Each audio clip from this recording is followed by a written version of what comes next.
Oh yeah, there's water in it now. We've had some rain. That is all the feral grass that's destroying the swamp. It's just overtaken the whole thing.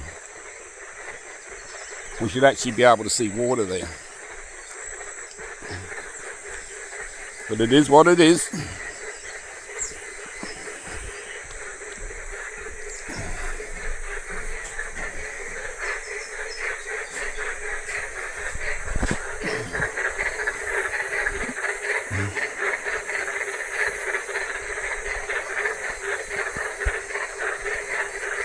Imagine trying to sleep with this.